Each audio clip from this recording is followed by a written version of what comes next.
வணக்கம். இது அக்ஷரம் அக்ஷயம். இன்னைக்கு நம்ம பிரவீன் பூர்வார்டில் ஹிந்தி சாகித்ய கா சங்ஷிப்த் இத்திஹாஸ் அப்படிங்கிற புத்தகத்தில் இருக்கக்கூடிய இரண்டாவது பிக் क्वेश्चन आदिकाल के धार्मिक, सामाजिक तथा राजनीतिक परिस्थितियों का संक्षिप्त परिचय दीजिए. அது பார்க்க போகிறோம். ஆதிகாலில், அதாவது முதல் காலம். ஆதிகால நம்ம வீர்காத்தா கால்னு சொல்லுவோம். ஸோ அந்த காலத்தில் இருந்த தார்மீக சம்பந்தமான, அதாவது ஆன்மீக சம்பந்தமான, தர்மம் மதம் சம்பந்தப்பட்ட, சாமாஜிக் சமுதாய, ராஜநைத்திக் அரசியல் சார்ந்த, பரிஸ்திதி நிலைமைகள், சிச்சுவேஷன் எப்படி இருந்தது அப்படிங்கிறத சங்ஷிப்து பரிச்சேதிஜே, அதற்கான சுருக்கமான விவரங்களை தரணும் அப்படின்னு சொல்லியிருக்காங்க இந்த கொஷின். ஸோ இது கொஷினுடைய மீனிங், அவங்க என்ன கேட்குறாங்க அப்படிங்கிறது. இப்போ ஒவ்வொன்றா நம்ம பார்க்கலாம். இது சபா பப்ளிகேஷன் புக்கில் உள்ளது, சபாவால் வெளியிடப்பட்ட புத்தகத்தில் உள்ளது. अपभ्रंश की अंतिम अवस्था से हिंदी का आविर्भाव माना जाता है. अपभ्रंश அப்படிங்கிற மொழி ஹிந்தி அதிலிருந்து தான் அப்படியே உருவானது. சம்ஸ்கிருதத்திலிருந்து படிப்படியாக மாறி மாறி மாறி மாறி வந்து அதில் ஏற்பட்ட மாற்றங்களில் அப்பபிரன்ஷ் அப்படிங்கிறது ஒரு நிலைமை. பல பிரிவுகளும் ஏற்பட்டுச்சு. அதில் ஒரு நிலைமையாக அப்பபிரன்ஷ் இருந்தது. அதனுடைய அந்திம் அவஸ்தா, கடைசி நிலையாக இருக்கக்கூடிய அந்த நிலையில்தான் ஹிந்திக்கா ஆவிர்பாவ், ஹிந்தியினுடைய தோற்றம், வளர்ச்சி அப்படிங்கிறது, ஹிந்தி தோன்றியது, துவக்கம் ஆரம்பிச்சது அப்படின்னு கருதப்படுகிறது. மானாஜாத்தாக கருதப்படுகிறது. हिंदी साहित्य के आदिकाल का प्रवर्तन यहीं से होता है. ஹிந்தி இலக்கியத்தின் ஆதிகால் அப்படிங்கிற அந்த முதல் காலம் இருக்கு இல்லையா, அதனுடைய பிரவர்த்தன், தோற்றம், யஹி சே ஹோத்தா ஹே, யஹி சே இங்கிருந்து தான் தொடங்குகிறது. ஸோ அப்பபிரம்ஷ் அப்படிங்கிற அந்த மொழியினுடைய கடைசி நிலையில ஹிந்தி தோன்றி, அந்த ஹிந்தி ஆதிகாலின் முதல் படியாக அமைஞ்சது, தோற்றமாக அமைஞ்சது. 7वीं सदी के मध्य में सम्राट हर्षवर्धन का निधन हुआ. 7ஆம் நூற்றாண்டு, 7वीं சதி, 7ஆம் நூற்றாண்டு மத்தியில், நடுவில், இடையில், சம்ராட் ஹர்ஷவர்தன் கா நிதன் ஹுவா, அவரது மறைவு நிகழ்ந்தது. அதாவது அவர் அந்த நேரத்தில் மறைந்தார். उस समय देश में सुख समृद्धि थी, धर्म और समाज में व्यवस्था थी. அவர் காலத்தில், அவர் அப்போ மறைஞ்சாரு, அது வரைக்கும் இருந்த காலத்தில் சுக் சம்ருத்தி, எல்லாரும் சுகமாக இருந்தாங்க, நல்லா செழிப்பாக இருந்தாங்க. தர்ம ஒரு சமாஜ்மே, தர்ம ரிலிஜன் மதத்திலும் வழிபாடுகளிலும், சமாஜ் சமுதாயத்திலும், வியவஸ்தாத்தி ஒரு நல்ல கட்டமைப்போடு அது இருந்தது, உருக்குலையாம சீராக நடந்து கொண்டிருந்தது. வகு சம்ஸ்கிருத் சாகித்ய காபி ஸ்வர்ண கால்தா, அது சம்ஸ்கிருத இலக்கியத்தின் ஒரு பொற்காலமாகவும் கருதப்பட்டது ஹர்ஷவர்தன் காலத்துல. संगीत और साहित्य के साथ चित्रकला और वास्तुकला उत्कर्ष में रही.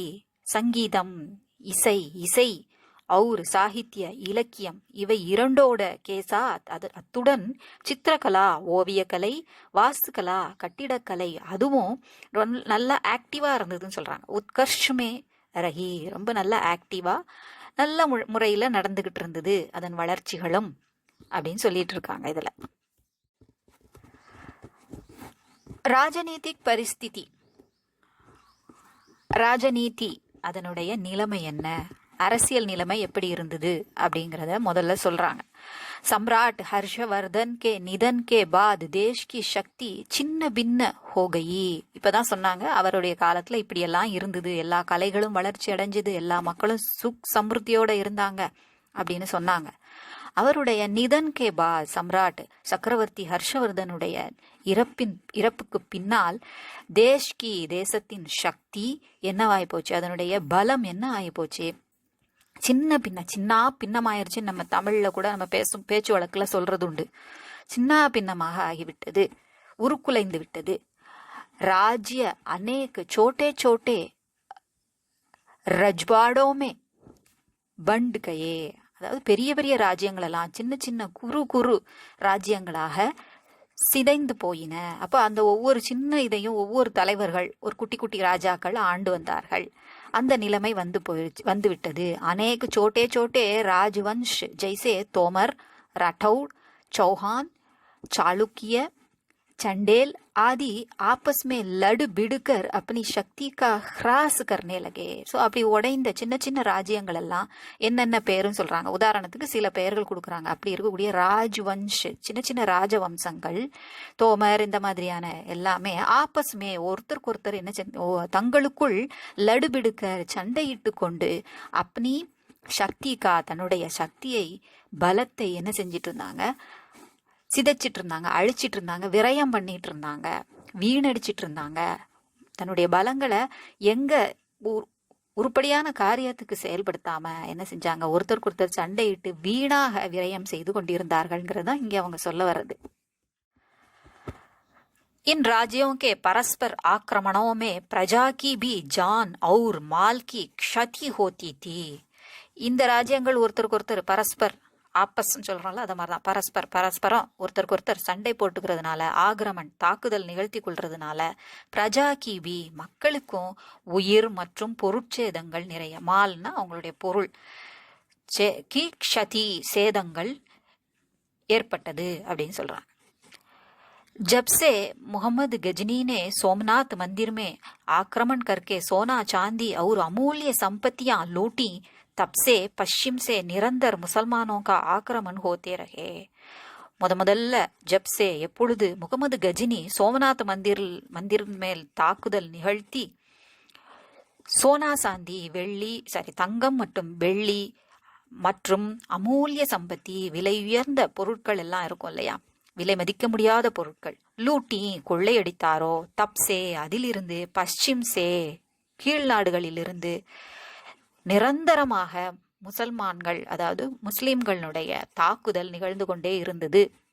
देखते देखते दिल्ली, कन्नौज, अजमेर सहित समस्त हिंदी प्रदेश முஸ்லிம் சாசகோங்கே ஆதீன் ஆகையா. இப்படி ஒவ்வொருத்தரா வந்து ஆக்கிரமணம் அதை கைப்பற்றி கொண்டு இருக்கும்போது ஒவ்வொரு இடமா அந்த கோயிலை கைப்பற்றினாங்க, சின்ன சின்ன நாடுகளை கைப்பற்றினாங்க. ஏற்கனவே இங்க ஒருத்தருக்கு ஒருத்தர் சண்டை போட்டு பிரிஞ்சு இருந்ததுனால ஈஸியா அவங்கள பிடிக்க முடிஞ்சுது.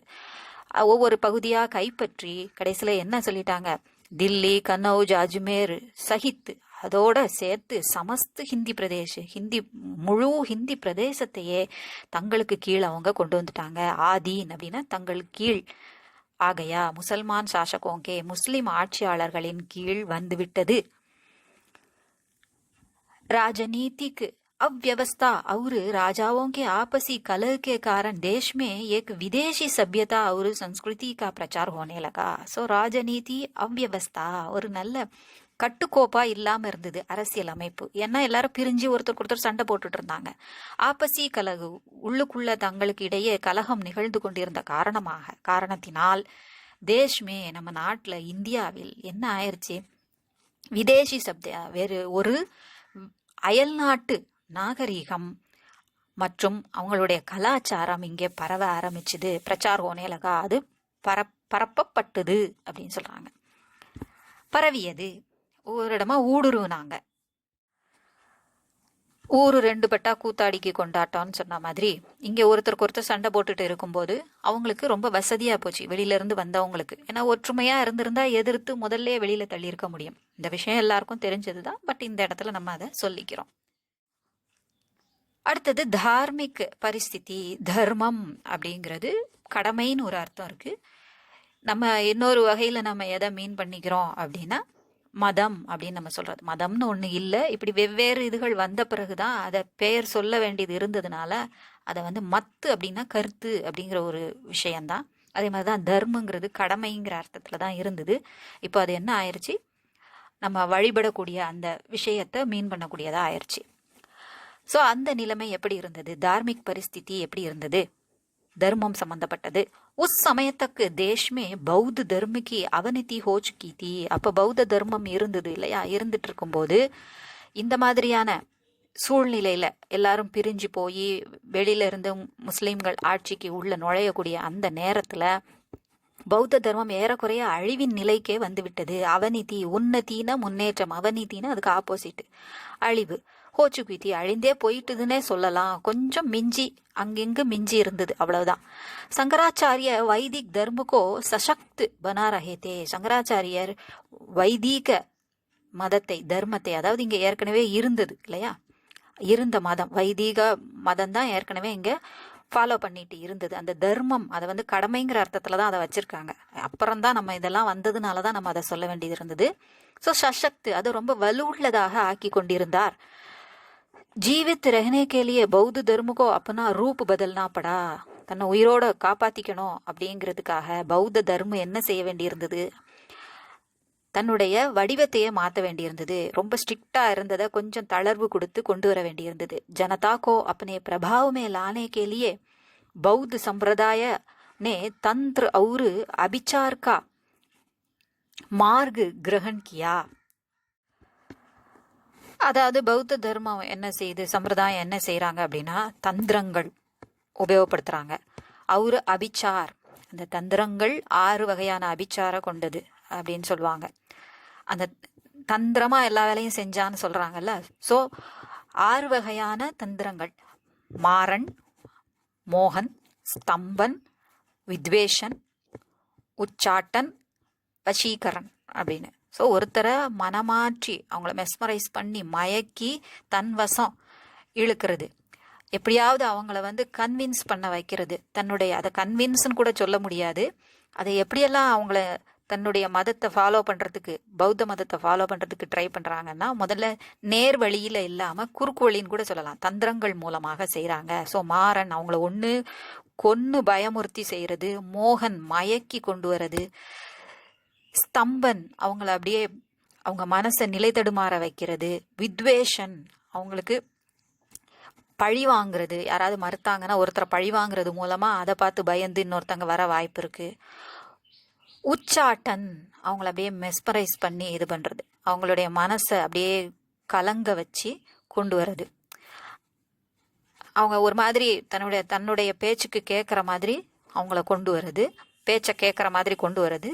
வசீகரன் அதுவும் அதை மாதிரி தான், அவங்கள வசீகரித்து தன்னுடைய மதத்தை ஃபாலோ பண்ணுறதுக்காக ட்ரை பண்ணுறது. இந்த மாதிரியான அபிச்சார் கா மார்க், இந்த வழிகளையும் அவங்க கிரகண் கியா ஏற்றுக்கொண்டார்கள், தனதாக்கி கொண்டார்கள், அதாவது யூஸ் பண்ணாங்கன்னு அர்த்தம். மகாயான் கி சரல் சாதனா மந்த்ரயான் மே பதல்கர் விரஜயான் மே பரிணித்து ஹுயி. ஸோ மகாயான் அப்படிங்கிற நல்ல ரொம்ப சரளமான எளிமையான சாதனை அப்படிங்கிறது மந்த்ரயான், மந்திர தந்திரங்களை யூஸ் பண்ணுறது, அதில் மாறி விரஜயான்கிற பெயரில் இருக்கக்கூடிய ரொம்ப கடுமையான இதுக்கு மாறியது அப்படின்னு சொல்கிறாங்க.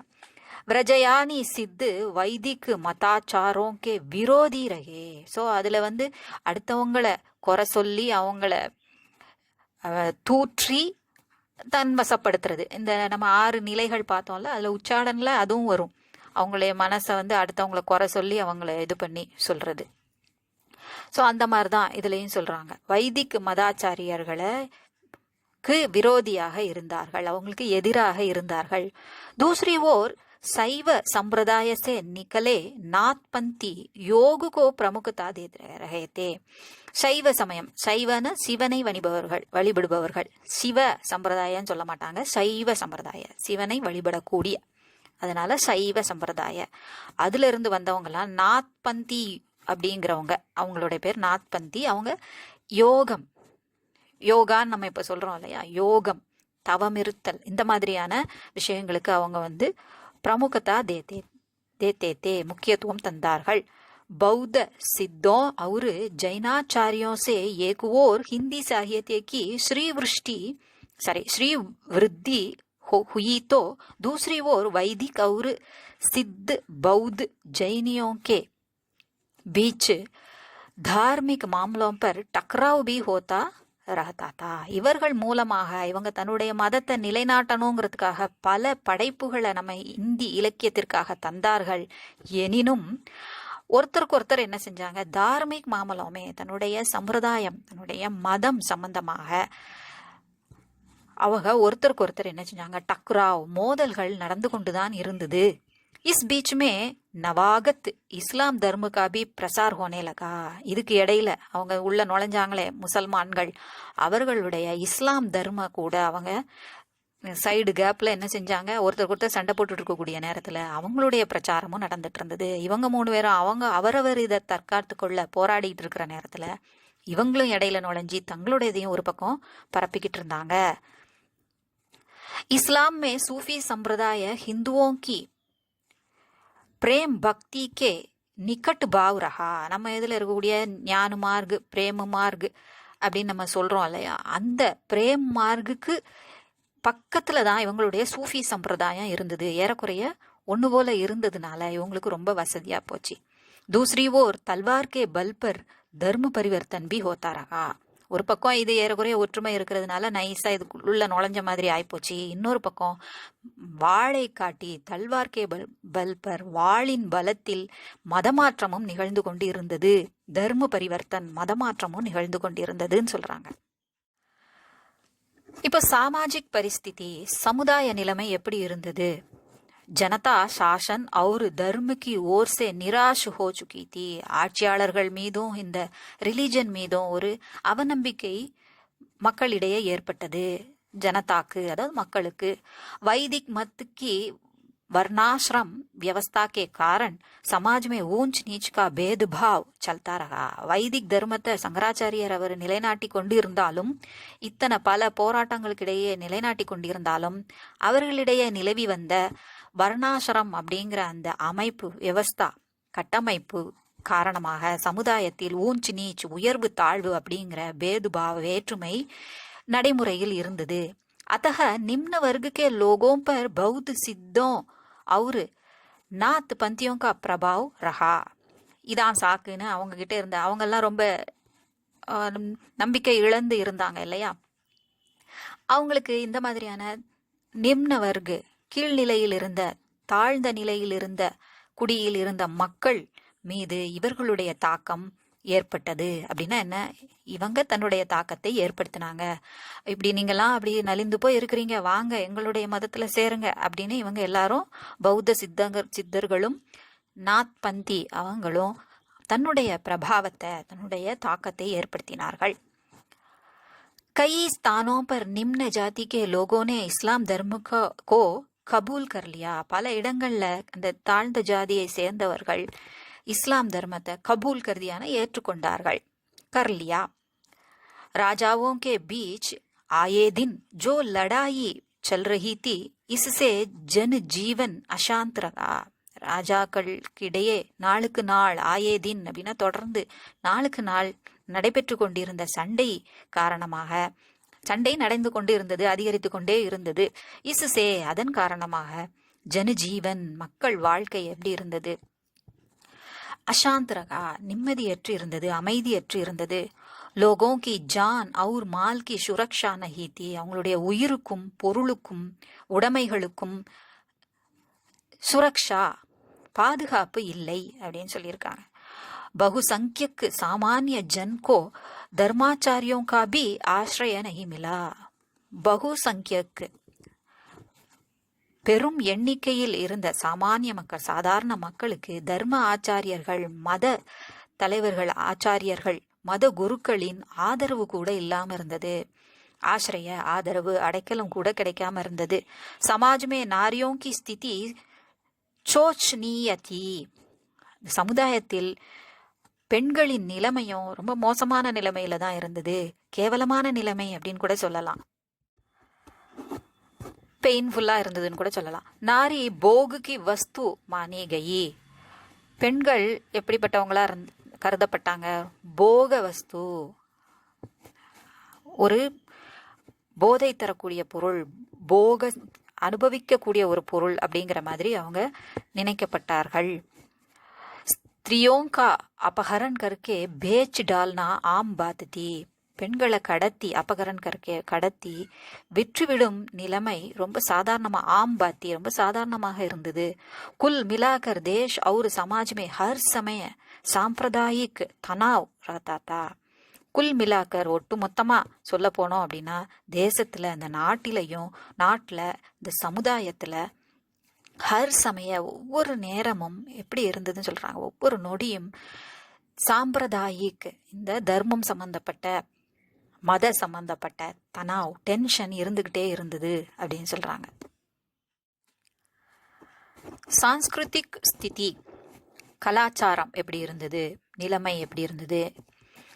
सम्राट हर्षवर्धन के समय भारतीय संस्कृति, साहित्य और संगीत, चित्रकला और मूर्तिकला आदि अपने उत्कर्ष में थी. அப்பவே பார்த்தோம் இல்லையா, சம்ராட் ஹர்ஷவர்தன் இருந்த நேரத்துல இந்திய கலாச்சாரம், இலக்கியம், சங்கீதம், அதாவது இசை, ஓவியக்கலை, மூர்த்திகலா, சிற்பக்கலை, கட்டிடக்கலை எல்லாமே எப்படி இருந்ததுங்கிறாங்க, நல்ல ஆக்டிவா சிறந்து விளங்கியது. உத்கர்ஷமேதி भुवनेश्वर, खजुराहो, पूरी, कांची और तंजावूर जैसे स्थानों पर अनेक भव्य मंदिरों का निर्माण हुआ. ஸோ இந்த மாதிரி இடங்கள்லாம் ரொம்ப அழகிய மாபெரும் பிரம்மாண்டமான ரொம்ப கலை உணர்வு நிறைந்து இருக்கக்கூடிய கோயில்கள் அமைக்கப்பட்டன.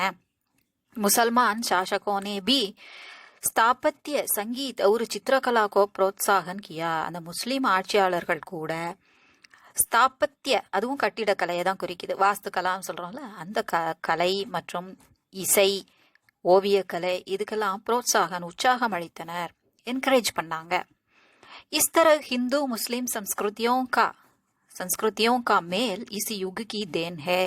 என்னதான் இந்த மாதிரியான நெருக்கடி நிலைமைகள் இருந்தாலும் இந்த யுகத்துல, இந்த முஸ்லிம்கள் ஆட்சி செய்த இந்த யுகத்துல இந்த மாதிரி கலைகள் எல்லாம் இவங்க ஆதரிச்சதுனால ஏறக்குறைய ஹிந்து முஸ்லிம் கலாச்சாரம் இதனுடைய மேல் இணைப்பு நடந்தது. இந்த யுகத்தின் ஒரு தேன் ஹே, ஒரு வரப்பிரசாதம்னே சொல்லலாம், ஒரு நல்ல வழங்கல் அப்படின்னே சொல்லலாம். இந்த யுகத்திற்கு ஒரு நல்ல வரவேற்கத்தக்க ஒரு விஷயமாகவும் இருந்தது. சாகித்யிக் வாத்தாவரன், இலக்கியம் எப்படி இருந்தது அப்படின்னு சொல்றாங்க. வாத்தாவரன் சூழ்நிலை, பரிஸ்திதி, வாத்தாவரன் எல்லாம் அதே அர்த்தம் தான் ஏறக்குறைய. इस युग के प्रारंभिक चरण में अपभ्रंश साहित्यिक भाषा थी. ஆரம்ப நிலையில அபபிரன்ஷ் தான் சாகித்ய இலக்கிய மொழியாக இருந்தது. பௌத்த சித் सरहप्पा ने 32 ग्रंथ लिखे जिनमें दोहा कोश प्रसिद्ध हुआ. பௌத்த சித்தரான சரஹப்பா அப்படிங்கிறவர் 32 கிரந்த் நூல்களை எழுதினார், புத்தகத்தை எழுதினார். ஜிஸ்மே, அவற்றில் அந்த 32ல தோஹா கோஷ், கோஷ்னா தொகுப்புன்னு அர்த்தம், தோஹானா 2 அடி செய்யுள்கள் நிறைஞ்சதா இருந்தது. பிரசித்து ஹுவா, அது மிகவும் ஃபேமஸ் ஆச்சு. அந்த புக்கோட பேரு தோஹா கோஷ். सरहप्पा के शिष्य लुईपा ने भी रहस्यात्मक विचारों से परिपूर्ण रचनाएं की हैं. அவரும் ரொம்ப மிஸ்டிக்கல் அப்படின்னு சொல்லுவாங்க, ரொம்ப விசித்திரமான கருத்துக்கள் நிரம்பிய, பரிபூர்ண நிரம்பிய படைப்புகளை செய்தார். யாரு? சரஹப்பாவினுடைய சிஷ்யரான லூயிப்பாங்கிறவரும். ஜெயினு கவியோமே ஸ்வயம்பூ தேவ்னே பவும் சரிவு அப்படிங்கிறது பேரு, இதுல சரித்துனே இங்க கொடுத்துட்டாங்க. பவும் சரிவு அப்படின்னு இருக்கும். அதுக்கு அர்த்தம் பதம் சரித் அப்படி, சாரி பத்ம சரித் அப்படிங்கிறது தான். அந்த ஊ இருக்கிற இடம்லாம் தவும் தவும் உபயோகப்படுற மாதிரி நம்ம ஹிந்தியில சொல்லுவோம். கி ரச்சனா கி யஹ் ஜைனியோ கி ராமாயண் ஹே, இது ஜெயினர்களின் ராமாயணம் அப்படின்னு சொல்றாங்க. அவங்க எழுதுன ராமாயணம் எப்படி துளசி ராமாயணம், கம்ப ராமாயணம் இருக்கிற மாதிரி ஜெயினர்களுடைய ராமாயண கதை அது. அதாவது பவும் சரித் அப்படிங்கிறது. புஷ்பதந்த், पुण्य दंत की प्रसिद्ध रचना है नागकुमार चरित. புண்ணியதந்த் அப்படிங்கிறவருடைய பிரசித்தி பெற்ற புகழ்பெற்ற படைப்பு என்னன்னா நாககுமார் சரித் அப்படிங்கிறது. பொதுவா சரித் அப்படிங்கிறது அவங்களுடைய கதையை சொல்லக்கூடியது இல்லையா, பயோகிராஃபி. सिद्धों की विचारधारा और उनके रूपकों को लेकर नाथ पंथ की योगियों ने नवीन विचारों की प्रतिष्ठा की. சித்தர்களின் விசார்தாரா, அவங்களுடைய எண்ணங்கள் மற்றும் உன்கே ரூபக், ரூபக் அப்படிங்கிறது நாடகத்தை தான் குறிக்குது. ரூபக் ஏறக்குறைய அது நாடகம் மாதிரிதான். ரூபக்குன்னு தான் அதை சொல்லிட்டு இருந்தாங்க நாடகத்தை ஆரம்ப காலத்துல. கோ லேக்கர், அவற்றை சித்தர்களின் எண்ணங்களையும் அவங்களுடைய ரூபக்கு நாடகங்களையும் கையில் எடுத்துக்கொண்டு நாத் பந்த் யோகியோனே, நாத் பந்தினுடைய யோகிகள் நவீன் விசாரோங்கி பிரதிஷ்டாகி, அதுல ஒரு புது எண்ணங்களை புகுத்தினார்கள், நிலைநிறுத்தினார்கள். நாத் பந்த்மே கோரக்நாத் கா நாம் பிரமுக் ஹே. நாத் பந்த் அப்படிங்கிறவங்களுடைய வழியில் வந்தவர்கள்ல கோரக்நாத் அப்படிங்கிறவரும் ஒருவர். உன்கி ரச்சனாவோமே கோரக் சதக், பொதுவாக சதக் அப்படிங்கிறது 100 செய்யுள் நிறைஞ்சது அப்படின்னு சொல்றது உண்டு. ஸோ கோரக் அவருடைய பெயர்லேயே எழுதியிருக்கிறாரு அந்த புத்தகம். அப்புறம் ஞானாமிருத், ஞான அமிர்தம் அப்படிங்கிற அந்த புத்தகமும், யோக சிந்தாமணி அப்படிங்கிற பெயருடைய புத்தகமும் ஆதி உல்லேகனீய, குறிப்பிடத்தகுந்தது. ஸோ இப்படி ஒவ்வொரு பரிஸ்திதி சிச்சுவேஷன் எப்படி இருந்தது அப்படிங்கிறத சொல்கிறாங்க. வாத்தாவரன், பரிஸ்திதி, ஸ்திதி எல்லாமே நிலைமை, அப்போ இருந்த சூழ்நிலை அது சொல்கிறாங்க. இப்போ அதை முடிவுரையாக சொல்லும் போது, आदि काल में उपयुक्त आध्यात्मिक एवं पौराणिक ग्रंथों के अलावा लोक साहित्य का भी निर्माण हुआ. இப்படி புராணங்கள் மற்றும் ஆன்மீக சம்பந்தப்பட்ட புத்தகங்கள் மட்டுமல்ல, லோக் சாகித்ய மக்களுக்கான இலக்கியங்களும் நிர்மாண் ஹுவா, அமைக்கப்பட்டன, உருவாக்கப்பட்டன இந்த ஆதிக்காலில் அப்படின்னு சொல்கிறாங்க. இவ்வளோ நேரம் நம்ம ஆதிக்காலில் என்னெல்லாம் நிகழ்ந்ததுன்னு பார்த்தோம். அதில் இது தவிர வேற என்னவும் இருந்ததுங்கிறத இந்த லைனில் சொல்லியிருக்காங்க. इसके अंतर्गत कुछ श्रृंगारी और प्रेम काव्यों की रचना हुई. इसके अंतर्गतன்னு எதை சொல்கிறாங்க? லோக் சாகித்ய மக்களுக்காக எழுதப்பட்ட காவியங்களில் சில கற்பனையாகவும் இருக்கும், சில சாதாரண மக்களை வச்சு கூட இருக்கும், தலைவர்கள் மட்டும் வச்சு கூட சில கதைகள் இருக்கும், காதலன் காதலி அப்படிங்கிற மாதிரியும் இருக்கும். ஸோ அதில் ஸ்ருங்காரி காதல் ரசம் நிறைந்தது, அவர் பிரேம் காதல் கதை நிகழ்ந்த காவியங்கள், காதல் காவியங்களும் படைக்கப்பட்டன இந்த கேட்டகரிக்கு கீழே, இந்த ஜேர்னரில் அப்படின்னு சொல்லி சொல்கிறாங்க. கல்லோல் கவினே யூகல் கே நரேஷ் பிங்கல் की पुत्री मारुणी और नखर के राजा नल के पुत्र दोला की मर्मस्पर्शी प्रेम कथा का वर्णन दोला मारू में किया है.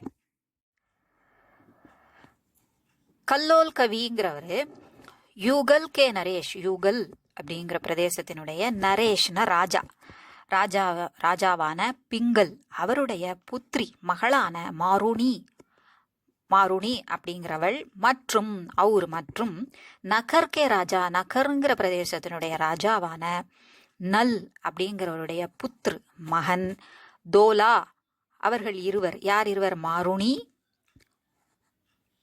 தோலா அப்படிங்கிற அவங்க 2 பேருடைய மர்மஸ்பர்ஷி பிரேம் கதா, மனதை தொடக்கூடிய அப்படின்னு அர்த்தம். மனதை தொடக்கூடிய, மனதை தொடும், நம்மளை அப்படி நெகிழ வைக்கக்கூடிய பிரேம் கதா, காதல் கதையை வர்ணன், காதல் கதையை எப்படி வர்ணிச்சிருக்காரு? எதுல? தோலா மாரு அப்படிங்கிற புத்தகத்துல வர்ணிச்சிருக்காரு அப்படின்னு சொல்லி சொல்றாங்க. இஸ்மே விரகு கா சஜீவ் வர்ணன் மிலாக. விரகு அப்படின்னா காதலர்கள் பிரிஞ்சு இருக்கக்கூடிய விரக வேதனை, பிரிவு துயர், அதனுடைய சஜீவ் ரொம்ப லைவா உயிரோட்டமாக வர்ணனை நம்ம பார்க்க முடியுது. உயிரோட்டமான வர்ணனையை நம்ம இதில் பார்க்க முடியுது, நமக்கு கிடைக்குது. மில்தாக கிடைக்கிறது. தூசரி உல்லேகனீய கிருத்தியாக. மேலும் வெவ்வேறு குறிப்பிடத்தக்க படைப்புகள் என்னெல்லாம் அப்படின்னா, மாதவானல் காம் கந்தலா, ஹீர் ராஞ்சா ஆதி. மாதவானல் காம் கந்தலாங்கிற ஒரு புத்தகம், அப்புறம் ஹீர் ராஞ்சா, இதெல்லாம் லவ் ஸ்டோரி. ஸோ ஹீர் ராஞ்சாங்கிறது இன்னும் பேச்சு வழக்கில் இருக்குது. நம்ம எப்படி ரோமியோ ஜூலியட், இவன் பெரிய ரோமியோ ஜூலியட் இவங்க 2 பேரும் அப்படின்னு நம்ம கேலி பண்ணுறோம் இல்லையா, அதை மாதிரி இன்னும் ஹீர் ராஞ்சா அப்படிங்கிற ஜோடியை பேச்சு வழக்கில் சொல்கிற வழக்கம் இருக்குது. அநேகமாக நம்ம பஞ்சாபிஸ்ட்டை நம்ம அதிகமாக இதை கேள்விப்படுவோம். श्रृंगार रस के कवियों में अब्दुल रहमान का नाम विशेष उल्लेखनीय है. श्रृंगार रस, காதல் ரசம் நிறைந்த கவியர், காதல் ரசத்தை ரசத்தில் எழுதக்கூடிய கவிஞர்களில் அப்துல் ரஹ்மான் அப்படிங்கிறவருடைய பெயர் ரொம்ப ஸ்பெஷலாக குறிப்பிடத்தக்கதுங்கிறதே ஸ்பெஷல் தான். இதுலேயும் விசேஷ உல்லேகனிய, மிகவும் சிறப்பாக குறிப்பிடத்தக்கக்கூடிய பெயராகும்னு சொல்லியிருக்காங்க. உன்கி